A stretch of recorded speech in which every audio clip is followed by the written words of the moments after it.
I am Josh Galindo. I've built several successful businesses utilizing the one tool everybody has, the mind. I am here to guide, coach, and prepare you. We will debate, discuss, and grow our minds together so you can obtain your own success. Fuck average, be legendary. This is my podcast. Jay, what's cooking, brother? Not that much, man. How are you? I am well. Welcome to the Fuck Average, Be Legendary podcast. So that lets me know we can curse on it. Yes, Yes. 100%. You could say anything and we'll chop it out if we need to. Awesome. Good. So, Jay, this is my lovely co-host and wife, Krystal Galindo. Hi, how are you? Hi. She's here because everybody loves her. I learned that. I don't know. You think? I'm not kidding. People be like, man, I really love what Krystal... our first season, I'd be in the middle of a point, jamming. She'd chime in to like compliment the point. And I was like, I couldn't even get the point back. And then I'd get frustrated because I lost my train of thought. Yeah. So I would get frustrated with her. And then we started releasing episodes and people were like, I just love Krystal. She compliments the show so well. Really? I know how that works. I was like, you know what? I need my Robin back. And you're like, the people need this. The people need to hear this point, whatever that point was. Yes, right. I think that's what it is sometimes your points are a little drawn out and I'm like, I can summarize it. I know exactly what you're trying to say. Yeah, you bring us back in. I do. Tell us a little bit about yourself, Jay, because some of the guys out there that are listening may not know who you are. And I'm learning too, so. Yeah.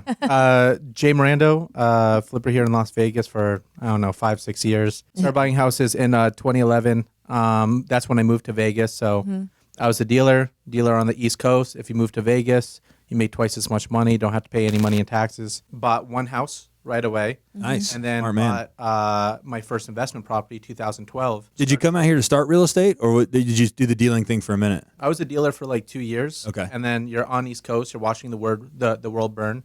And you're like, man, anyone who moved to Miami, Phoenix, or Las Vegas will clean the fuck up. Sure. So I'm like, where could I move? And I'm already a dealer throwing cards at people. So if I go to Vegas, I know I can have a job.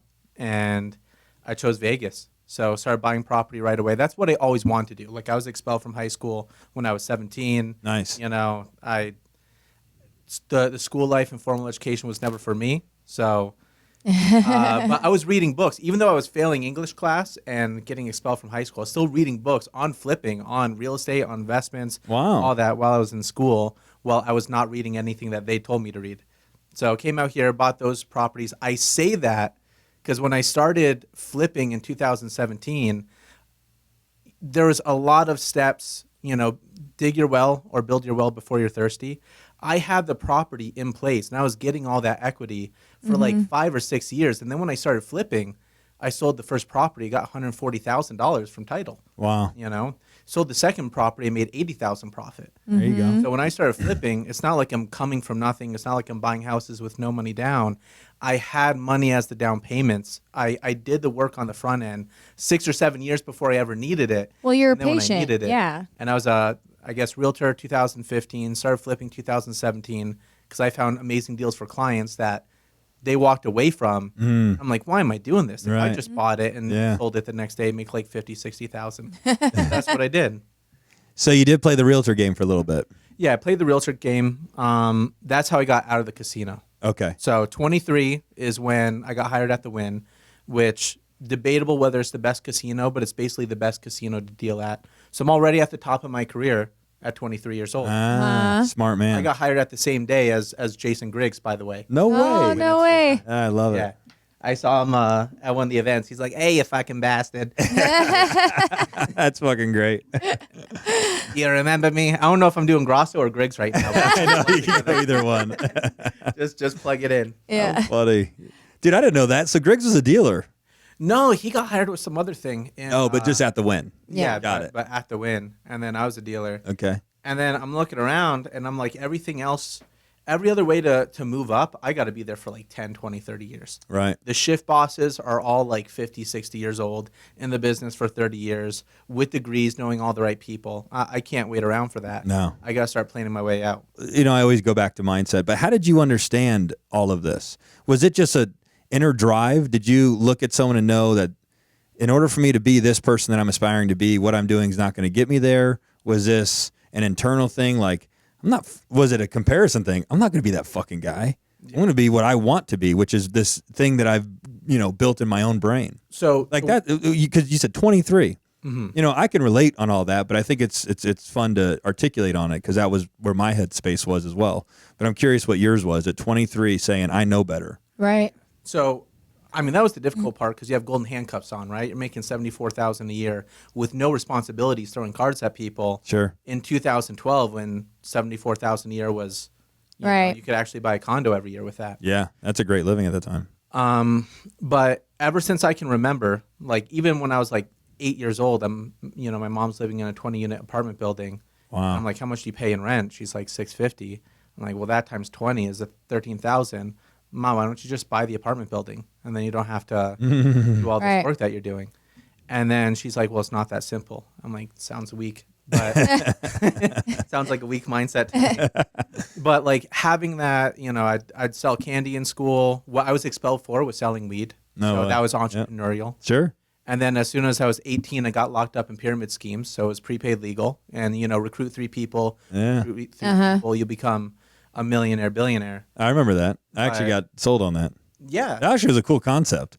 Yeah, it makes sense. It taught me some lessons of, things don't really work out the way they're supposed to. When you recruit 3 people, they don't just recruit 3 other people. They sit on their butt. Sure. Right. So I end up recruiting like 12 or 15 people personally. And then like out of those 12, 15 people, maybe like 2 or 3 of them even recruited 1 person. Things just don't take off like they're supposed to. But network marketing got me into reading books, Rich Dad, Poor Dad, Richest Man in Babylon, which then you read all the books on success, and then you get bored with it. So then you start reading books on psychology. Then you read all the books on psychology, so you get bored of it. Then you start reading biographies of great men, like, whether it's Benjamin Franklin, Elon Musk, Genghis Khan, whatever. And then, then you start to look at stoicism and all that. Crazy.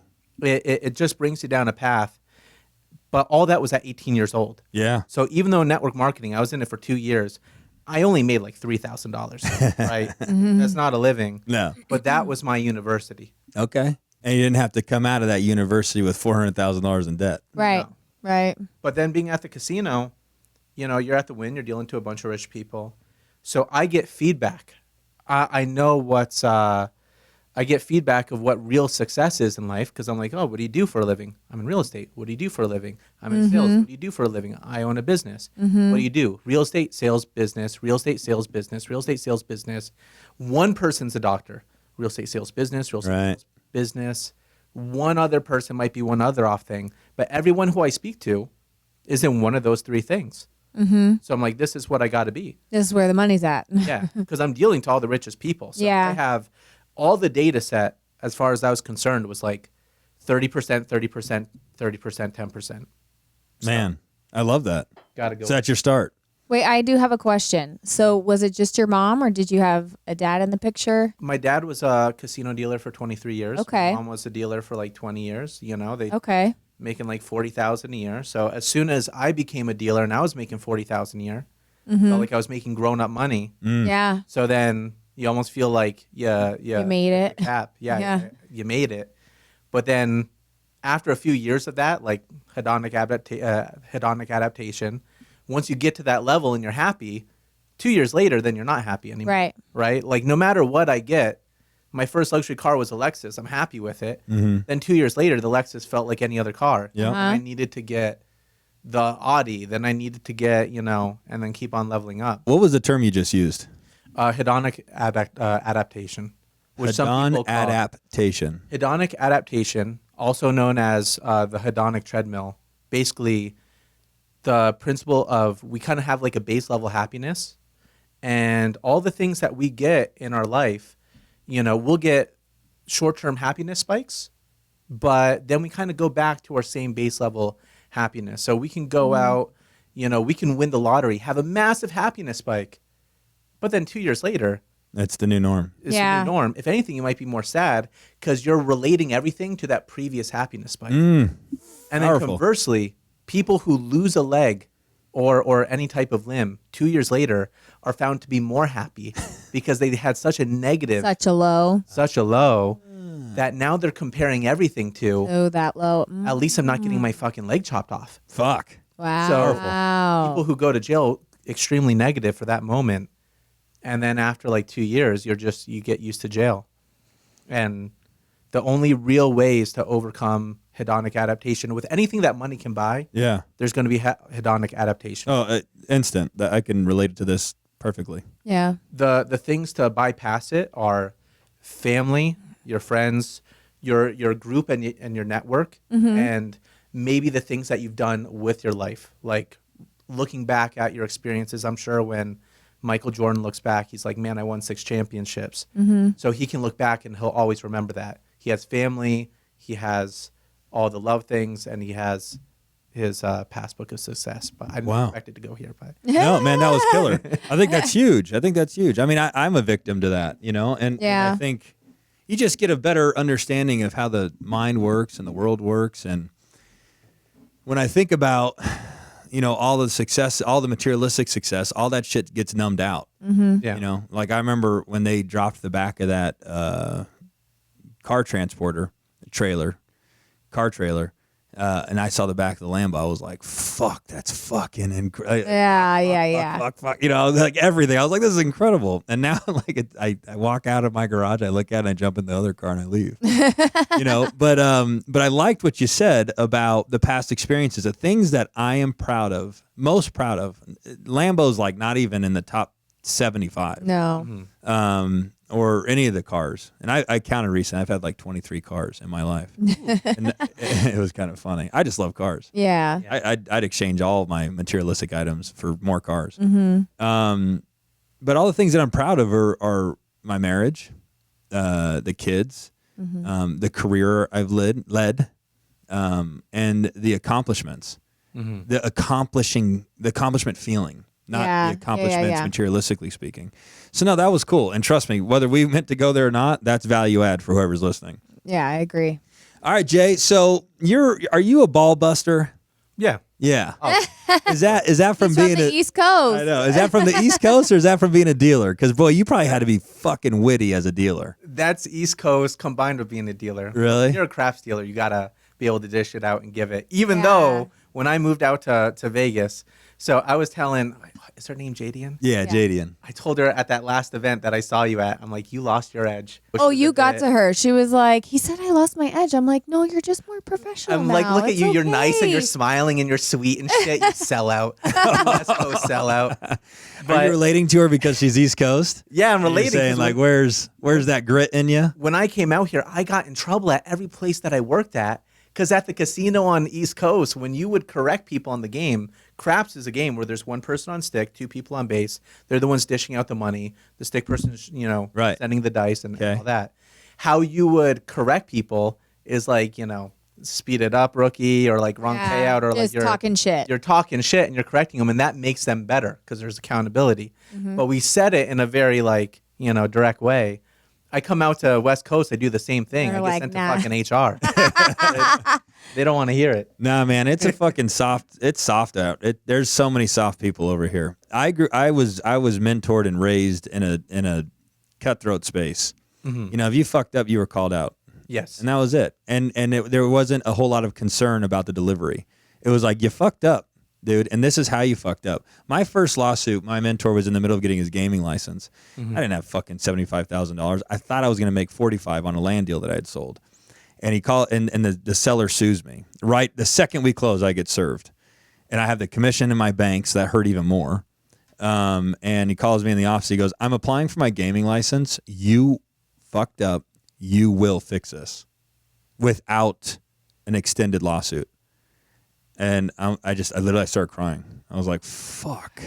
And long story short, I wrote the entire check back plus $15,000 from my account to get it to go away.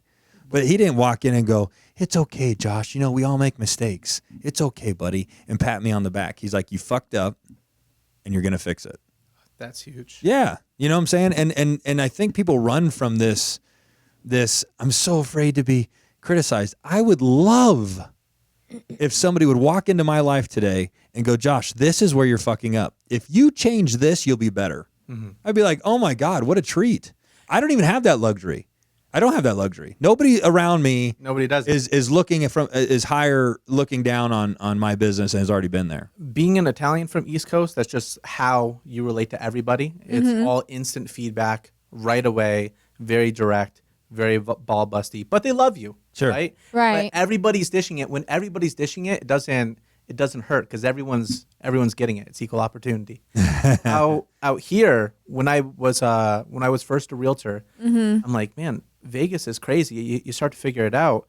I'm like, when the lenders are going to close on the file, they answer my phone.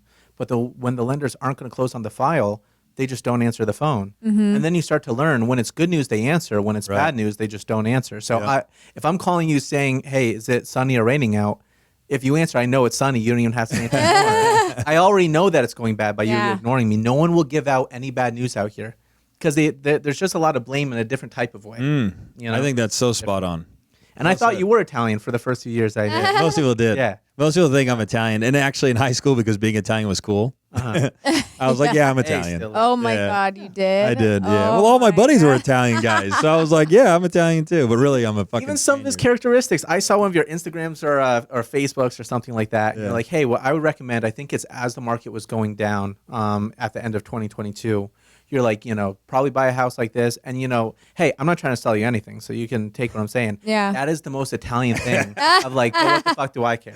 Right. Right. The whole, I got nothing to sell you. That makes it honest. Right. Right. It- To an Italian person, when someone has something to gain and they're saying something, your opinion's worthless because I know you're just trying to get something out of it. Right. You're just When trying to you say, benefit. hey, I'm not getting anything out of this, then it's like full 100% trust. And for me, because I feel so confident in my abilities, that is one of my MOs. I don't fucking need anything from anybody. Yeah. Ever. And I really don't. If you want to tap into what I feel and believe and have proof to back up exceptional services, then jump in. But I don't fucking need you. I don't need anybody.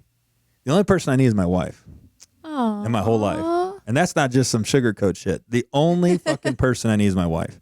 That'll keep my family intact, and we could rebuild this whole fucking thing from the ground up. We did 'Cause it that's how we once. did it. She was my transaction coordinator. Yeah. I love it. It was her and I in a 2-office suite. Yeah. And There was only one office that had a door. The rest yeah. were just partitions. yeah. she set up shop right next to me, and she was just, and this was back when you had to scan shit in. And I'm like, I remember looking at her, you can't scan everything in right now. Like Yeah. I'm trying to focus, and I just hear she's scanning in like an RPA, then the SRPD. Yep. Yeah, I'm an old school cat. Now, so you're a ball buster. That's cool. So what do you want to do, Jay? What's the end game for you, or where are you at in your career? Where I'm at, so just to kind of started at 2017, only bought one house. Okay. 2018, bought 8. 2019, bought 12. All by 2020 yourself? was You got a 18, team? All by myself. Good for you. I'd only have a partner on like a one-off deal every here and there. So forget investors. That's different. I'm wondering, are you running the show alone? I'm running the show alone. Good for you. Yeah. Congratulations. One of the things I that mean you that. said, I want your money, not your opinion. So I think you said that 5 or 6 years ago. Yeah. And I remember that. Yeah. But it's all been by myself, and I kept on. The goal was always $1 million a year. 2 years ago, I hit 840. Last year, things didn't turn out how it should have. Sure. So it was at like 790. But this should hopefully be the first year I get to over $1 million. Good for you. Yeah. Isn't that fantastic? That's so awesome. I think that after $1 million, so whenever I look at things, I'm like, hey, where's the point where it starts getting hard, right? Uh-huh. And Nick Marietta essentially called me a pussy for thinking about things like this. But I'm like, listen, you can.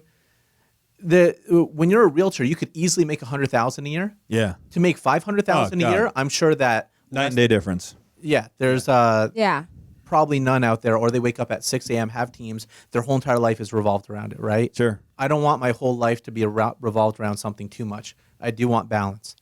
So I think getting to $1 million a year as a flipper is easy.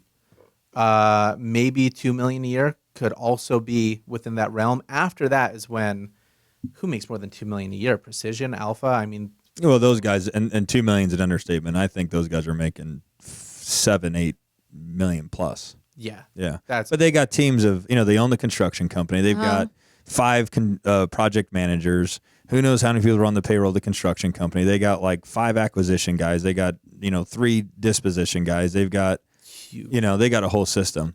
You know who's really impressive that people don't know about is Wedgwood. Are you conscious of Wedgwood? Yeah, but Maxim they're hedgy, Properties. right?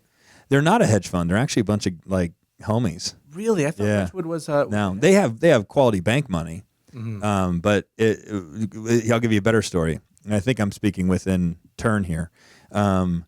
Justin Bruni is a main player over there, if not the main player. And he was Krystal's valet boss.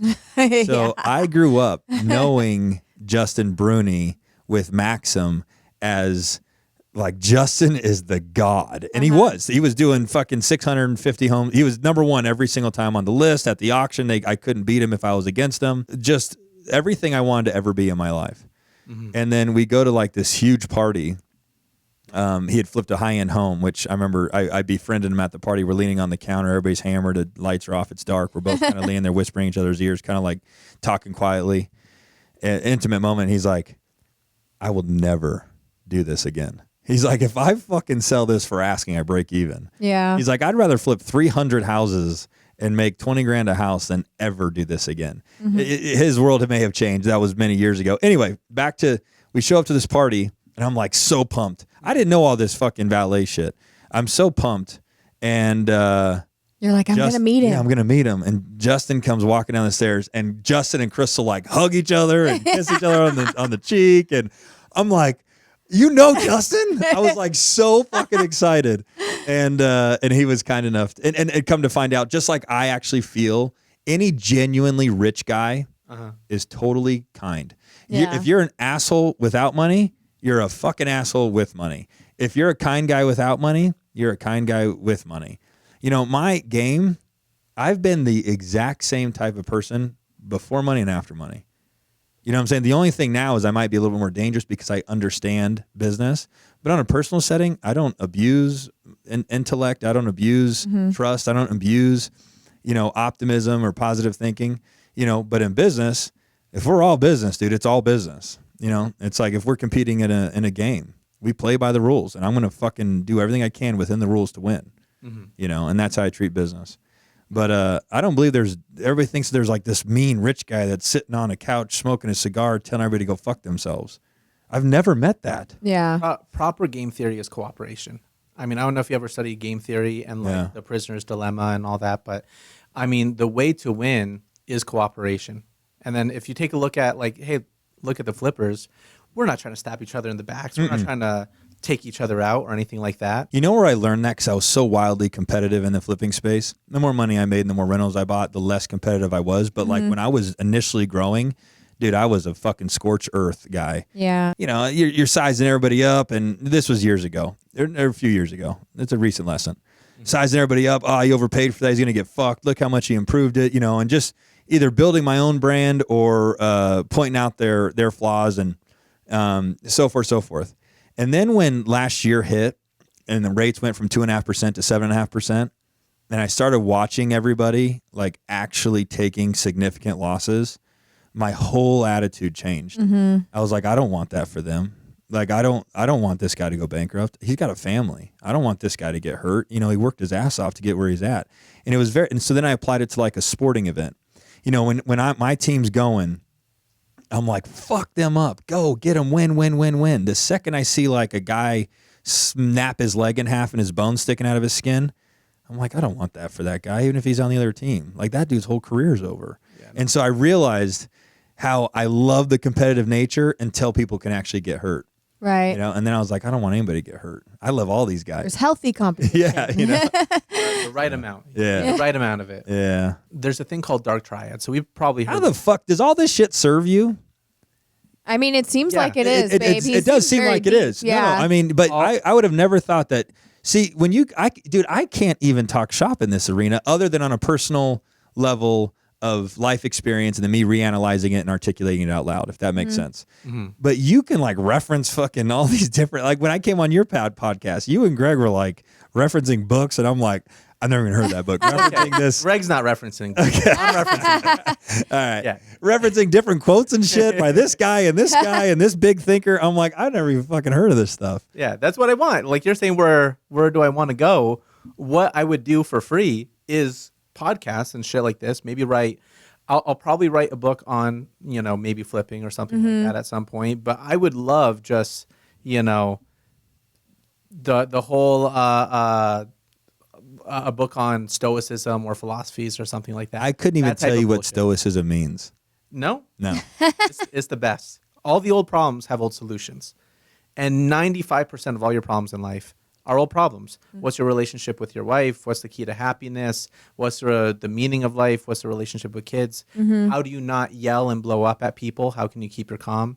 Because if she goes bad, she'll just yell at people. If you go bad, it could be dangerous for everyone. When a man is angry and a man can't control his emotions, it's dangerous for everyone around him. Agreed. You punch someone in the face. Agreed. If she punches you in the face, you'll laugh. If you punch her in the face, Right. You got a it's problem. broke. Yeah. Right? Yep.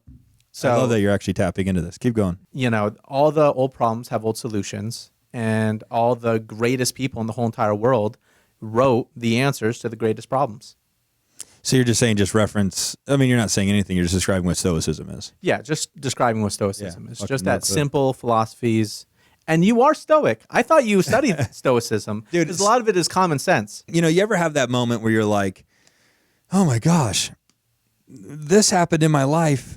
And it was weird because this was already set up and in place to help me get through that challenge. This was already in place to help me get through this challenge. And that was already in place to help me get through this challenge. And you're like, just God came and helped me, or the universe set me up, whatever you believe in. Mm-hmm. And when I watched this happen a few times, one with her breast cancer journey, another with one of my ex-employees that one of their child was born with a eye defect. And I remember going, this happened. Thank God this happened. If this wouldn't have happened, then this would have been a harder challenge to get through. And she was repeating the same type of logic. And I remember saying, dude, I think the fucking universe is giving us everything that we need at every single moment. It's just we're going 150 miles an hour, so we don't have the ability to recognize it. We're looking for the next thing. And the universe is doing its best to keep up with all of our ambitions and demands. But when you have tragedy hit you or adversity hit you, you slow down, and then the universe has a moment to catch up and then starts providing for you. And you're looking around going, oh my gosh, it's all meant to be. Now, the universe is giving it to you at all times. Well, now I'm more curious. You're really great with people. You're a great motivator. You're great at sales. You're great at the whole gambit. Are you reading books on sales, books on psychology, books on how to hone your skills, or are you just a natural at this? I think, honestly, with all the humility on the planet, I think I'm a natural at it. And I really mean that from a humble space, is I just analyze, I really just pay very close attention to everything that I'm experiencing. Like my sister was struggling with her leather designer business. I'm like, Jess, go to Target. Go to their leather section. They spend $25 million a year to figure out what kind of leather designs will sell and copy all of that. I was like, and then to her, she's like, oh my gosh. But to me, I'm like, when I'm being a consumer, I'm actually very conscious of what I'm experiencing. What made me want to buy that coffee from Starbucks? What made me want to walk in? Why do I find the Starbucks water better than any fucking water? Literally. It's triple filtered. Okay. So then I apply that. I'm like, okay, this was what I was feeling and experiencing when I was having this moment. Now I'm going to provide that experience and feeling to others.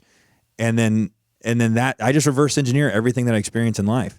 I don't know why I'm such a dude. How would you answer that? Because he's not wrong. I mean, and you know this. You need to be put in situations to hone these skills, right? I mean, you could have all the genetics to be the greatest fighter in the whole entire world, but if you were never put into a situation where you have to fight, or you weren't put into a ring, you need the challenge to exercise those muscles, right? Yeah. When you were, 15, 16, 17? At the school? In Mexico, kidnapped and moved to Mexico. Yeah. Did that situation hone those abilities and being around those people? Absolutely. Well, here is why. First, I've had challenge my whole life, which everybody has, but I was conscious of it. Dad leaving, big ears, big teeth. I didn't have a dad that made me feel protected ever. I didn't have a brother that made me feel protected ever. And we know high school, middle school, elementary school, getting picked on. I had to learn to create a protective barrier around myself using my words and my body language.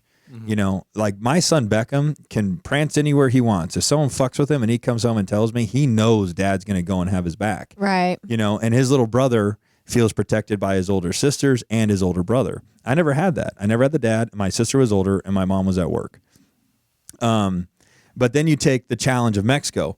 Mexico forced me to be able to communicate without using words. We weren't allowed to talk without permission. And then when we were allowed to talk with permission, it was in a structured setting where there was groups of 3. They believed in groups of 3 because one person can keep a secret. It's very difficult for a third to keep a secret. So, and everybody was always plotting on how to steal more food, how to get high, how to escape. I never played any of that shit because I wanted to go home. But, so they believed in groups of 3. But there was a 4-week period. I didn't say one word. And they put you on what's called a silence code. If a kid tries to escape, they punish the entire facility. There's 375 kids in this facility. So a kid ran away in the middle of the night. Long story short, I won't get to that. Kid ran away in the middle of the night. Next day, they call a facility meeting. We all sit down. He goes, everybody's on silence code for the next 2 weeks. If you say anything, the consequence is so big, I won't bore you with the story. Basically, it's physical fitness, which makes you throw up, and you're in it for hours and hours, and sometimes days if you're not up to the task. If you're not feeling great and you keep failing, then you're in there for days. Anyway, so to create why didn't you just talk? Trust me, the consequences were significant. So we're getting ready to go off of the 2-week silence. They call a facility meeting. Another kid runs away on the way to the facility meeting. So when I say I didn't speak for 4 weeks, I did not speak. I didn't make sound. So now you're having to figure out how to communicate with body language. You're in your head a lot. You're having to learn how to process your thoughts. You're having to learn how to function in society, or in any society. Mine was like this little camp without words.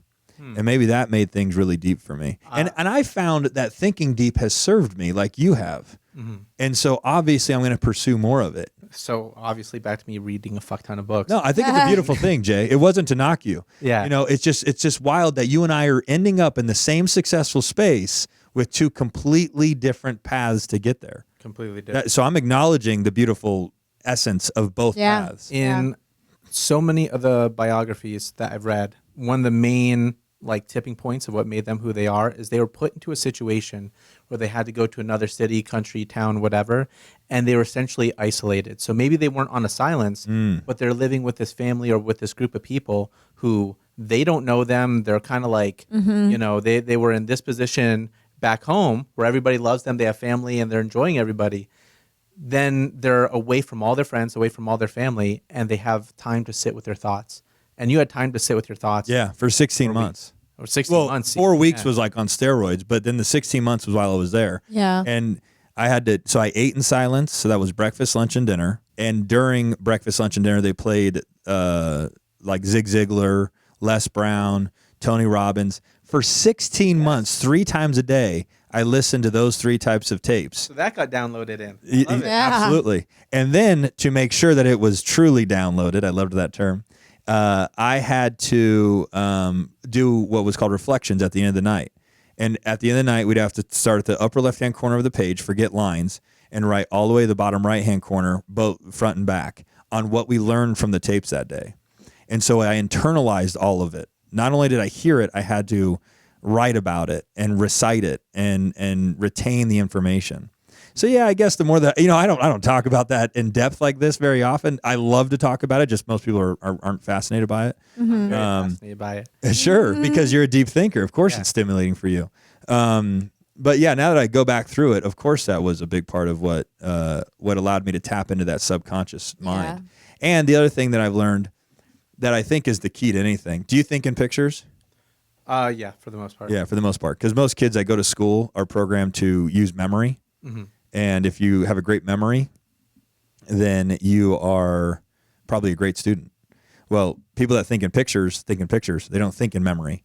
When I have to recite this conversation with Krystal tonight, I will remember this as I'm seeing it. I'll close my eyes. I'll see you in the red chair. I'll see the black background, and I'll find that moment that we discussed. But I think that ability to think in pictures is what allows us to go and manifest what we want, because we can see it. We got power with this. We could see it. Yeah. There's people that can't see it, bro. They can't see it. They can't paint it. NPCs. Not real people. They were put on. They were put here Just Yeah, they're you not got even some real humans. Okay, you got some conspiracy shit Yeah, that you believe in. Hit me with one of those wild things. No. Hey, if you don't have some conspiracies after this whole COVID bullshit, Oh man. Oh, yeah. That was What are you doing? That was a hoax. yeah, I can't believe they haven't come out with a Netflix showing how much bullshit it was. they won't allow it. So with my, I've used Google Ads to promote my podcast, and they'll just randomly ban some things to where like, okay, this got canceled. You're not allowed to advertise this one. I'm like, what the fuck did I say? It's a real estate podcast. Yeah. I go through. We use as an identifier in time. Oh, when COVID happened, I did this. Oh. And because there was that one phrase in the whole entire podcast, they said it violated the guidelines, and now I get another red flag. No way. I've been banned from Google Ads or put on suspension like 3 or 4 times for advertising a fucking real estate podcast. I'm not That's even doing crazy. anything wrong. No, you're not. You're mentioning a point in time. Yeah. That was a big event like 9/11. There's 9/11 and then there's Right. when COVID happened, the 2 big things. How old are you now, Jay? 33. 33. Wow. You want kids? A gang of them. Do you? Yeah. Yeah, man. That's great. Just Dude, there's nothing more rewarding on the planet. Keep banging on your real estate game and get yourself teed up, yeah. because when they come, it's a lot harder.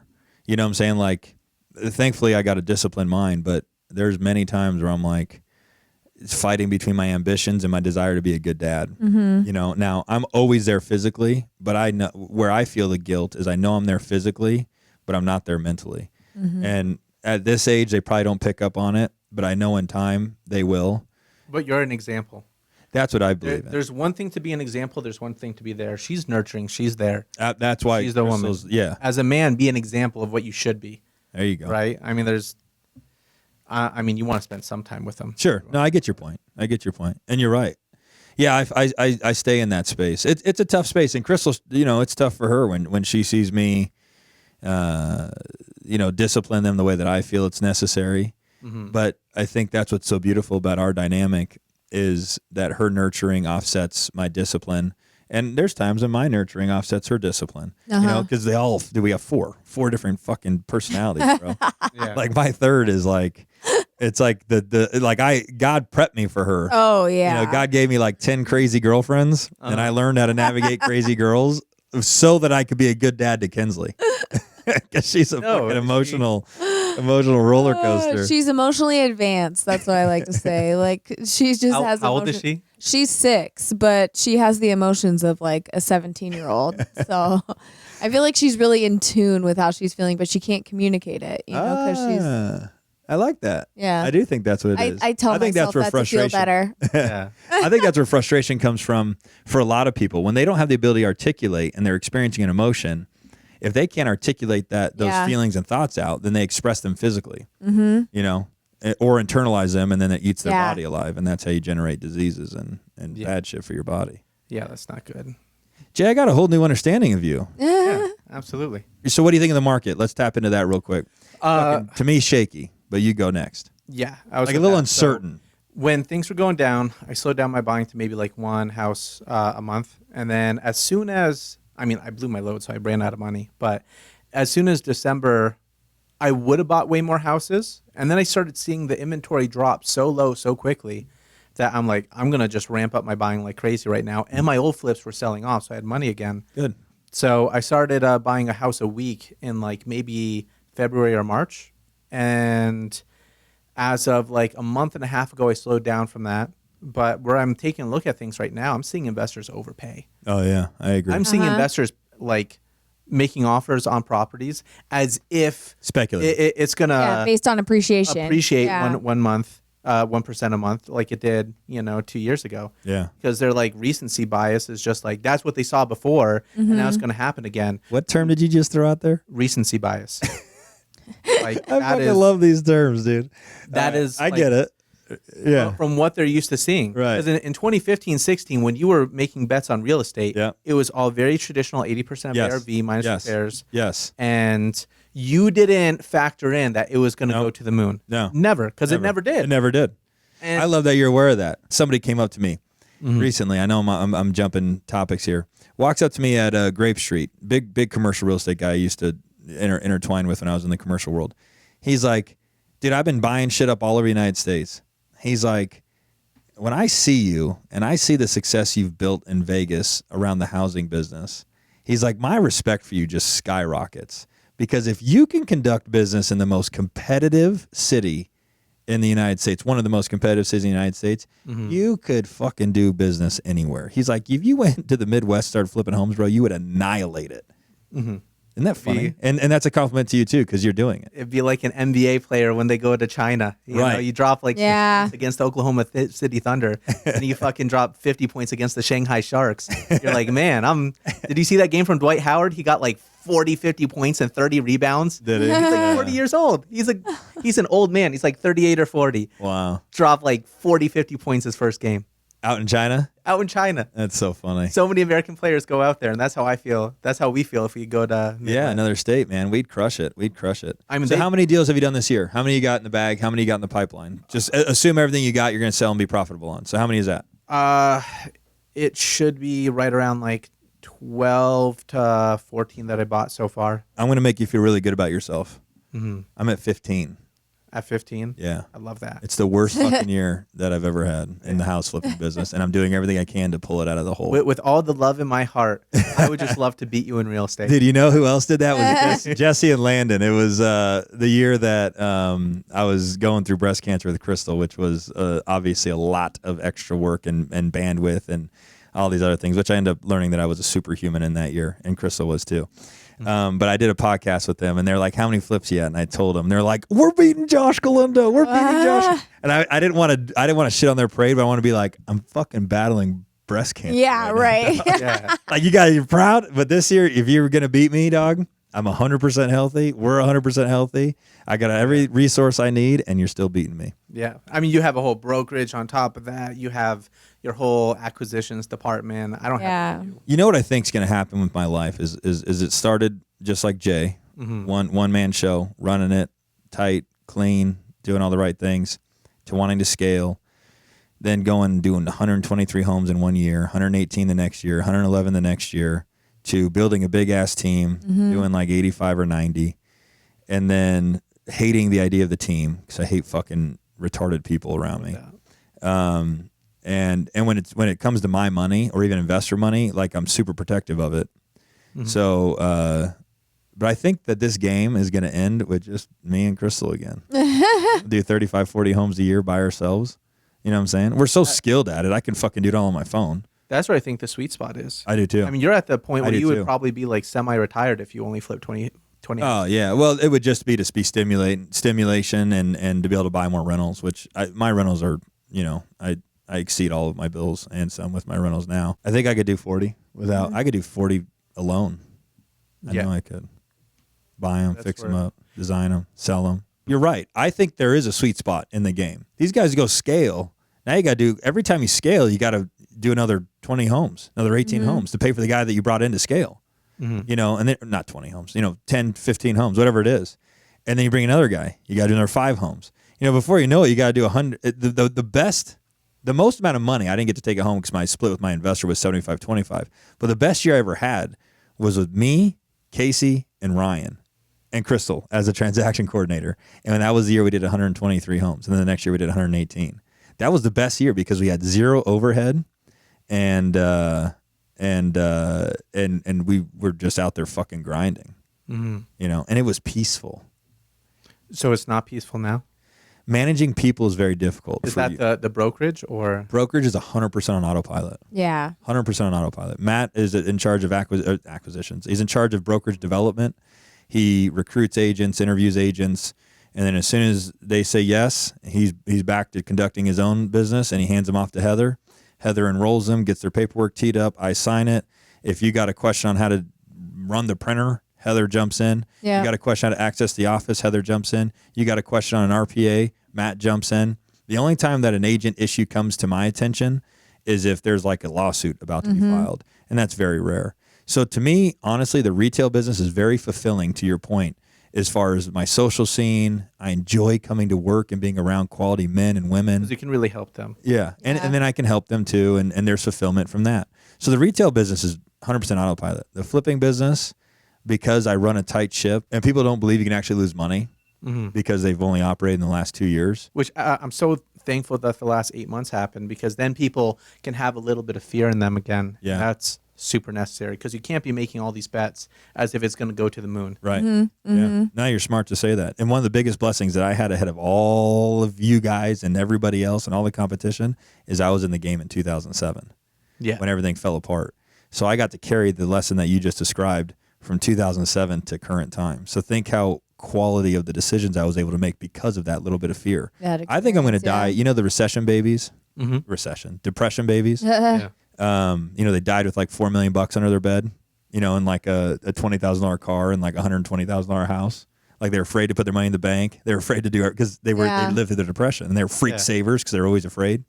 I think the recession did that to me. It created a recession baby out of me. Like I'm a freak saver. I'm a freak, I'm afraid of debt. I'm afraid of, I push. You should, though. Like that is agreed. It's considered a bad trait to have neuroticism, like you just worry about things. But you can't be successful if you don't have the right amount of neuroticism, thinking that I could lose money on this. If I don't look at my contractors right now, they're probably not going to go to work. If I don't check up on my job, they're probably going to fuck it up. I'll get a call from one whose English is a little shaky at like 8 a.m. They're like, "Oh, we're putting this in here." I'm like, "I got to go. I know he's going to fuck it up." Smart. I know he is. And I go and he's going to put it in the wrong way. No, it has to face this way. The tub, you don't notice it, but it's slanted a little bit more on one side. Right. It has to be facing that way. Yeah. Yeah, you're spot on. All right, Jay, give me a few questions that you're dying to ask me. Personal, business, anything, and then I'll ask you something and we'll wrap up. Cool. So personal for you. You don't have to have one. I really want, so I kind of want to know on the numbers. I asked the Boakleys, like, hey, is the brokerage worth it? And they're all like, we don't really make any money on the brokerage. Do you make money on the brokerage, or is it a play to get more deals come your way? It's genuinely, honestly, a fulfillment play. My salary is $2,500 a month. And there's some months we break even, which allows me to pay my bills. But here's what the brokerage play is, if you choose to go and do it, it's an expense bucket. Okay. So let's say that you go and scale your house flipping business. Well, you're going to need office space. You're going to need cars, because you can't demand your workers or your team to, unless they're getting paid a whole lot of money, to go and drive their cars and pay for their own gas. You got to have gas. You got to have transportation. You got to have a place to store all your materials. You got, all of a sudden your overhead's going to go, you know what I'm saying? Mm-hmm. So I've been blessed enough to have the brokerage, which puts you need a podcast room, a formal podcast room. If you're going to rent space, you're like, why would I not have a formal podcast space room in my space? Yeah. Mm-hmm. So the brokerage allows for all this. Right. So 100%, like pure opium is an exciting statement, I guess, in like these crazy gang movies. 100% of my flip profit goes in my pocket. The brokerage pays all of my overhead. Nice. So that's the play in my world for the brokerage. Allows me to come to work and have a great place to work out of. It allows me to have multiple assistants that are paid for, that wear multiple hats. It allows me to, have my Wi-Fi bill paid for, my E&O insurance paid for. I don't have to pay into a brokerage to have my transactions close, et cetera, et cetera, et cetera. But they always say, if you want to go broke, get a brokerage. be a broker. Okay. So it's your game. You know what I'm saying?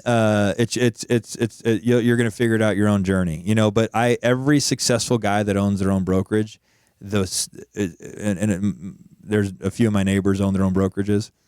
When I have this conversation with them, they say the same thing. It's an expense bucket that allows my true business that brings in the money to go 100% into my pocket. Interesting. Yeah. Okay. Deals? I don't get fucking deals, dude. I don't get no deals. They don't bring you deals. We got this property. Hey, Josh, go buy it. You know how skilled you have to be to understand what a deal is.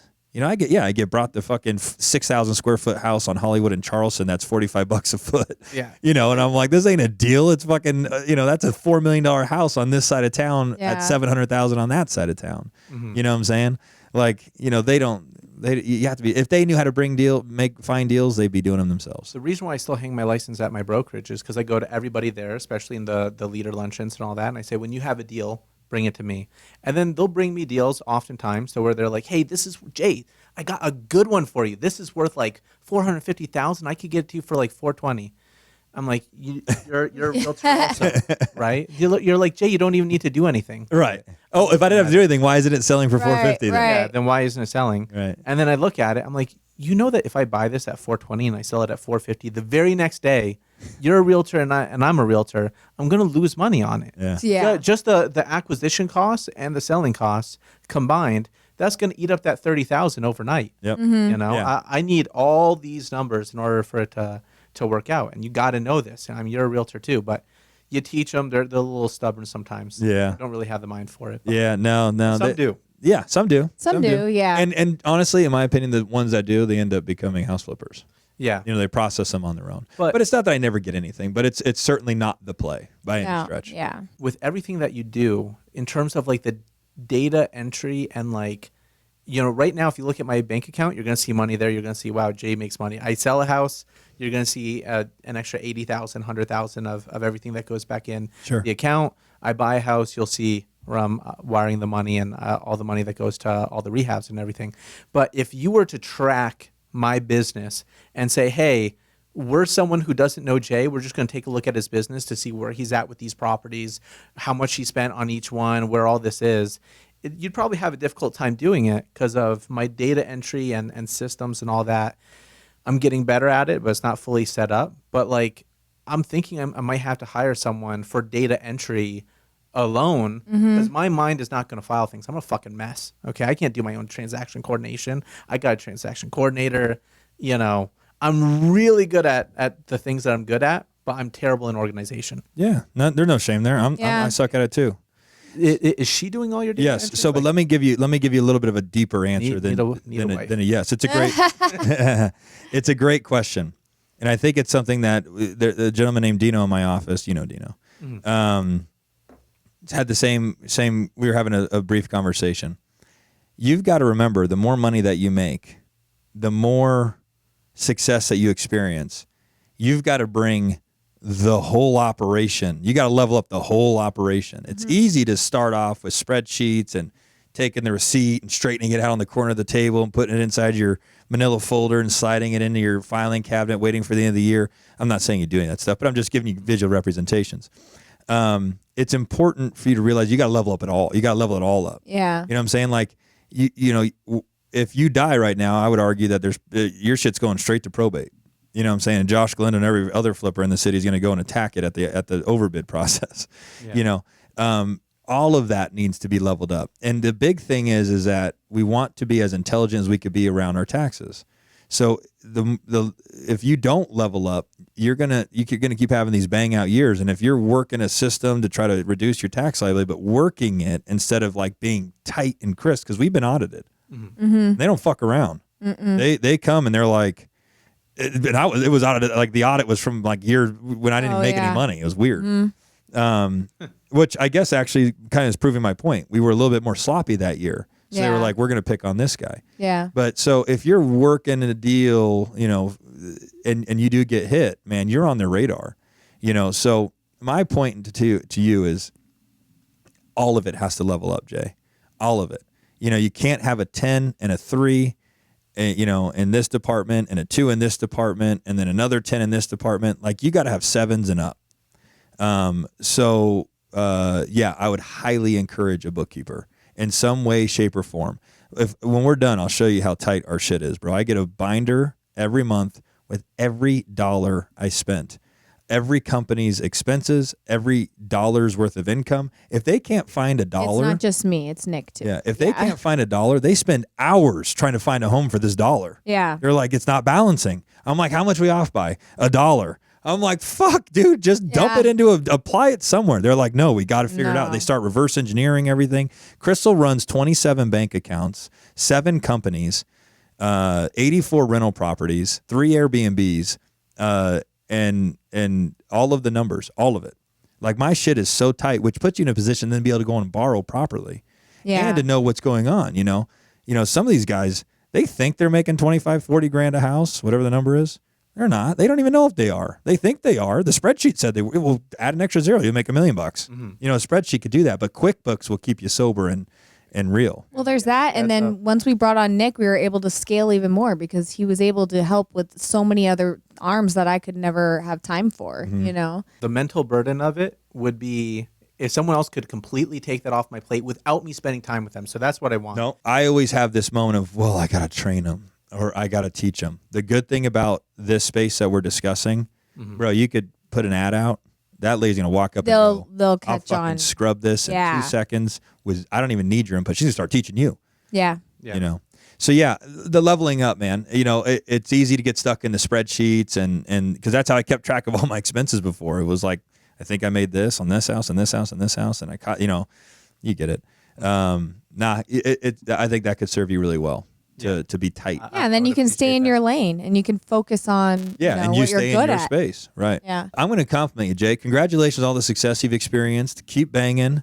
I'm really pumped that we got to have this podcast. Awesome. Yeah. I am. Thank you for coming. Congratulations. Yeah. Thank you. All right. Hey guys, that's going to do it for today's episode. If you guys want to learn more about the tools, tips, and tricks that I use on a daily basis to maintain my success, stay connected with me through all of my socials at IAmJoshGalindo.